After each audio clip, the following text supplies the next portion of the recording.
Well, this is the CVC, committee report that Abhishek, our executive editor, has just shared with us. I want to read out. This is a CVC order dated the 23rd of October. If I can just focus on this, sort of lays down the details of charges against Alok Verma. Now, the allegations made in the complaint were examined in the commission, talks about the detailed charges. The commission noted that the following allegations are serious in nature, having prima facie vigilance angle, which need to be examined quickly by seeking records from the CBI. Allegation 1, regarding payment of 2 crore rupees as bribe by one Sri Satish Sana to the Director CBI to avoid further interrogation or action in RC01 of 2017 related to the Moin Qureshi case. So allegation number 1, 2 crore rupees kickback by Satish Sana to the CBI Director. Allegation 2, undue interference and efforts of Director CBI to exclude one of the main suspects, namely Sri Rakesh Saxena, in RC13 of 2017 related to IRCTC case. It is also alleged that instructions were passed by the Director CBI to Joint Director CBI for not conducting search at the premises of Sri Lalu Yadav. So direct allegation. Allegation 1 is 2 crore bribe. Allegation 2, not to conduct searches at Lalu's residence.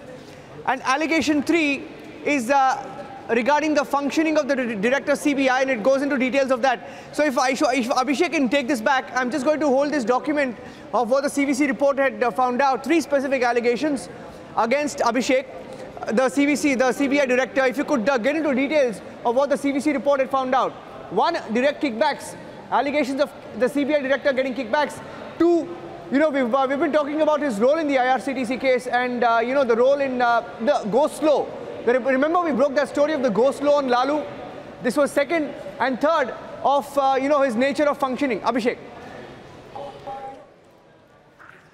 Also, Niranjan, in fact, the CVC order or this report goes into detail on how the CBI Director was actually obstructing not just the investigations, but even the CVC's work. So, for example, the report goes on to say that certain files were sought by the CVC in response to the complaint that had been received by CVC against Verma, and that those files were not being shared.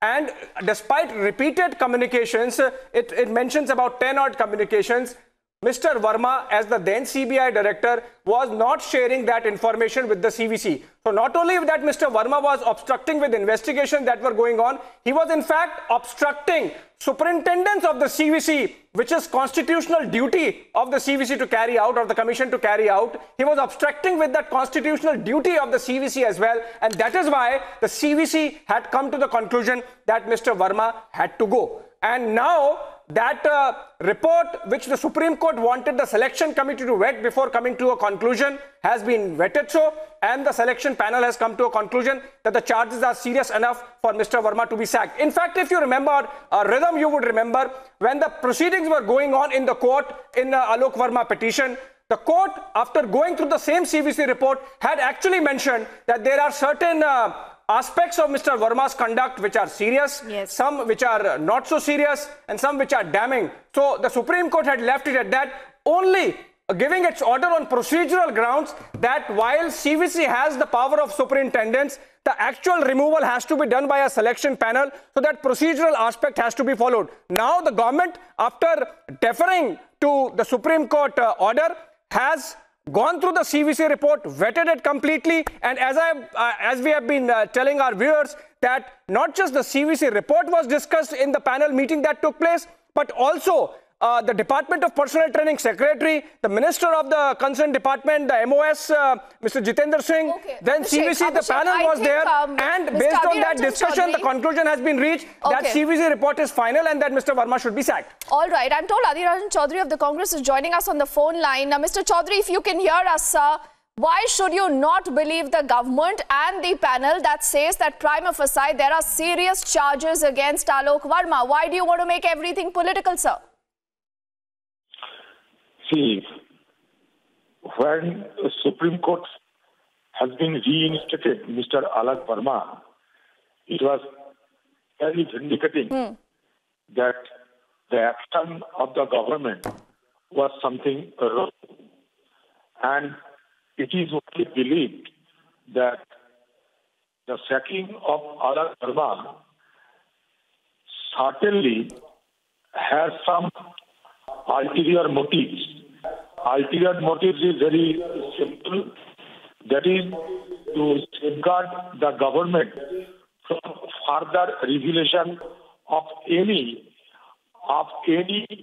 unsavory incident which may embarrass the present dispensation.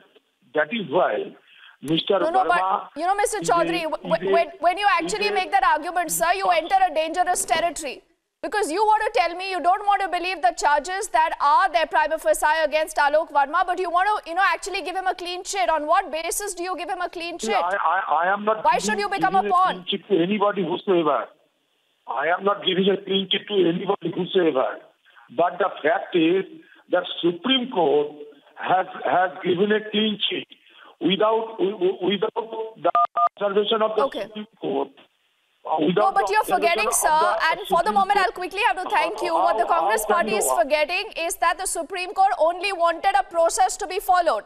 That process has been followed, but the Supreme Court did not go into the merit of those charges, Niranjan. Isn't that the real story?